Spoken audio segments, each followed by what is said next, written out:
Hey guys, Footy Manager TV here, and welcome to episode number 2 of my Ultimate Team Road to Glory. Thanks for the good response on the first episode, hitting that 100 likes. If you could do that for each episode of this series to really set the tone of it, that would be insane. That I would really appreciate that. But also, I like the comments. People really assured me what I was thinking in my head. I really thought that people would be bored of pink slips and wages by now. It's getting a bit repetitive in my view, and people see that as well in the comments, so I want to bring back something interesting. And a lot of people said they really like it so far, which I appreciate, because that's my time making a video and my subscribers enjoy it. That's exactly what a YouTube channel should be about, really, more than anything. So here I was just checking out the players. More than anything, this is a really crucial thing.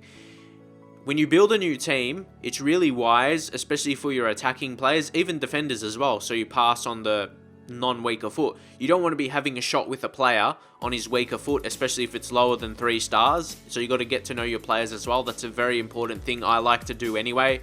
I'm not sure if anyone else is the same, like before each match, well, not each match, before when I build a new squad, even in career mode as well. When I start a new career mode, I check out all my players before the first match, so I know what their best foot are and if they're good at skills or not. At least 4-star skills. If they don't have 4-star, if it's lower than 4-star, I know not to try any advanced skills with them. So here's the first team we're going to be playing against. He's got some decent players. I don't know, for me, when teams have Jeremy Menez as their sole striker, I don't think he's that dangerous. To me, he's still like a winger. I don't see him as a striker for whatever reason. A bit too small. He's more of a dribbling kind. But here, they really had a first chance here. It was a bit of an unlucky goal, to be honest. Like, he had the shot and I blocked it, and it just rebounded straight to their player. And James Rodriguez found the back of the net for his first goal in this game on the 60th minute. You'll see the replay, of course. You see Menez, the guy I was talking about, celebrating with him as they... I go off to a very negative start here at the start of this series. You see here, I feel I got my player in the way there, but it just rebounded to him and they scored. And here, this is really going to be a danger with this team. This is, of course, while I'm gonna change my team eventually, of course, because this is just the players I got in the packs. Vidic is really a liability when he has to cover for the left back. When Baines gets forward and trying to attack and doesn't get back, Vidic does not have the pace to cover, because you saw he came out there, then it left so much space in the middle of the park, in defense at least. You can see there was just too much space. Vidic couldn't cover it, and Ultimate Team is definitely a lot about a pace. So unfortunately, we conceded 2 goals in this game, and it looks like we're going to get the first loss on the board here, which is really disappointing. But here, Sergio Busquets tries the fake shot there and ends up winning a penalty. I thought that would have been a free kick, but obviously it would have been just in the box. So you know who's going to take the penalties here. Leighton Baines, fantastic penalty taker. You see there, that was definitely a foul. So I guess if it was in the box, it would be rewarded as a pen. So here, Leighton Baines steps up. He's a really good penalty taker in real life. In the game, let's see if it's going to be reflected. Hit it well there, you see, in the green, on his left foot. Well placed, nice height and stuff like that. He found the back of the net. Great goal for Leighton Baines, and he's a very good player. He makes a good impact for me in these opening games. I'm not sure. It's hard for you to tell sometimes with players, because obviously I'm not showing a full game, but he's a really class player. He's good going forward. He's good technically. He's a good passer, and that doesn't really give the ball away too often, which is something I like in my players, of course, especially in an Ultimate Team. When counter-attacking, you concede goals, like you saw from this game. So it wasn't a great way to start off, but if you check out the match stats at the end of the game, it was really close in terms of the shots on target. That's the only way to judge the game, to be honest, when you're judging a game in Ultimate Team. If you deserve to win or deserve to lose, or if it was even. In my view, the game was even with the shots on target, but it had a little bit of lag. I have there in game sometimes. Australian connection is not the best out there.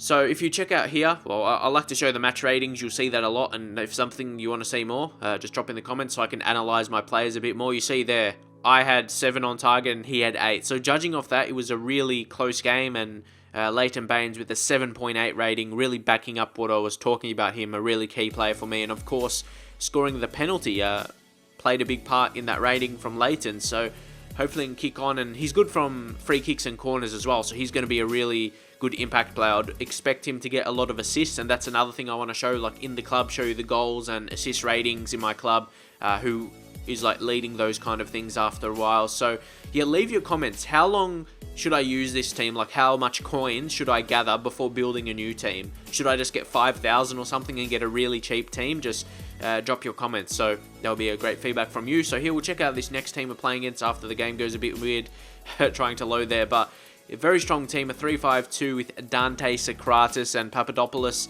as the three at the back. That's really strong. Then Javi Martinez and Luis Gustavo in the center defensive mid positions. That's really, really strong. And he's got the pacey players out wide in Alia and Jefferson Fafan. So that's really, really dangerous in my view, really. But here, Diego Castro found Loic Remy, and of course Remy, a beast player in the game, really strong striker. I even liked him way back when he was at Marseille. He was always a good striker in FIFA, mostly because of his pace, but also he's got decent, strong, he's a strong player, but also he's good in the air. So he's got so much about him, which is good. And here, my opponent is looking to make some changes. At least that's what I thought originally. He was going to make a change because obviously there wasn't too much time left in the game, and I was looking to pick up a much needed 3 points after the previous game where I lost, unfortunately, and we still got the penalty though, but the game was over, of course. But yeah, we lost the 3 points, which was a crucial thing. So here I'm just waiting to show you what happens.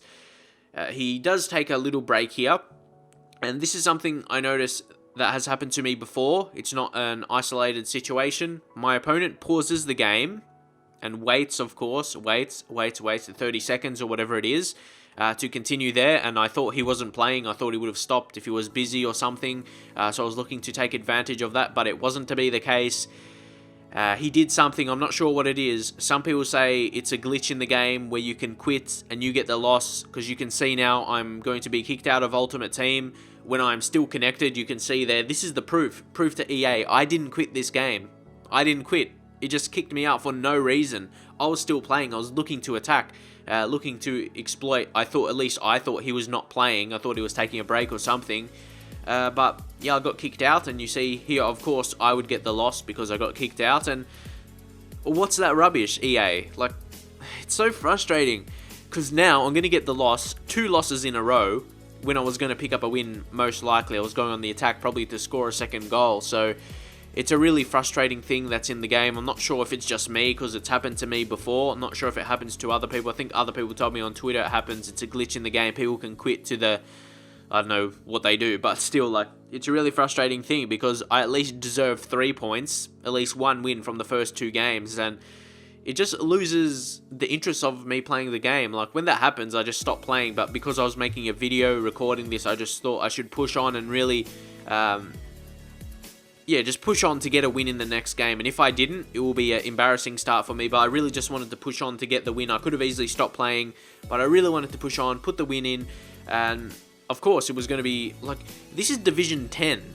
I'm playing against the worst people in the game. I should be winning, and I should at least have 1 win because of what happened in the previous game. But you got to forget about that. You can't really worry about it too much, because then it goes in your head and you think about it all the time. Like, you think the game is just doing everything to make you lose. And here we had the orange connection, but I came back and actually played against the same guy, and it was green. Like I said, lag sometimes because my connection isn't the greatest. Plus, other people in my house watching movies and stuff, which doesn't help online, as I'm sure you know a lot of people do these days. But anyway, that's the situation sometimes. So if I have some lag games, that is why. It's not really out of my control. I can't tell people to not use the internet who pay for it. So we'll just move on here, and this is the 3rd game we're going to be playing. And of course, this is another thing I want to mention. All the people play against, all the people I play against are from Australia. So what that means, sometimes I get matched against people who are in a higher division or a lower division if I go to higher divisions a bit later. So that's something to take into account, because sometimes someone's not playing who's in the same division, so the game keep searching for the closer opponent in a different division. So that's what I want you to know as well. Sometimes I'll play against better opponents, especially when I'm at a lower level. So here it was, like I mentioned before, it was absolutely crucial for me to pick up the win here.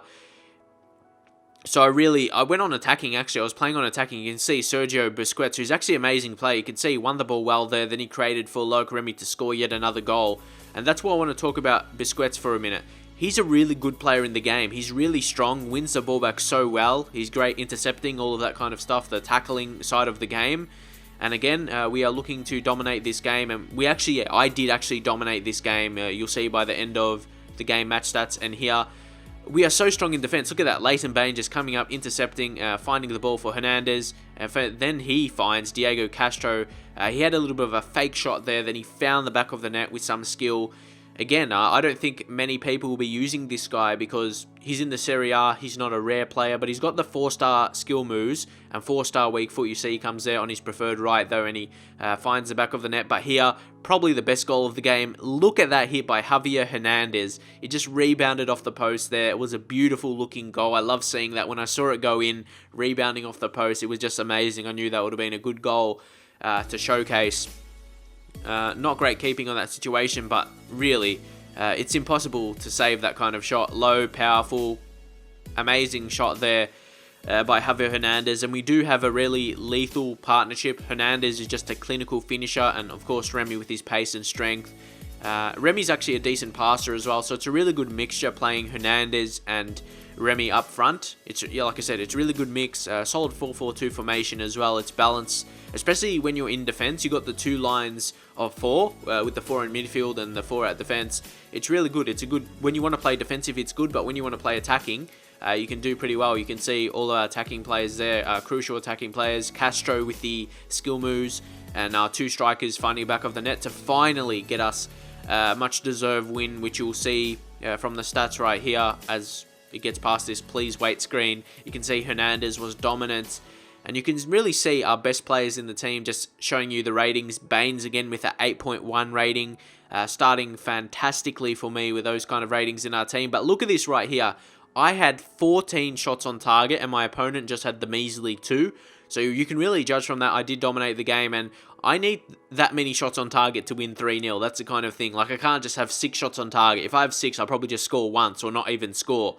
Like you saw the previous game, I had about 8, was it? So yeah, that's pretty much it for now. Hopefully you enjoyed it, and drop a like if you did, and I'll see you guys next time.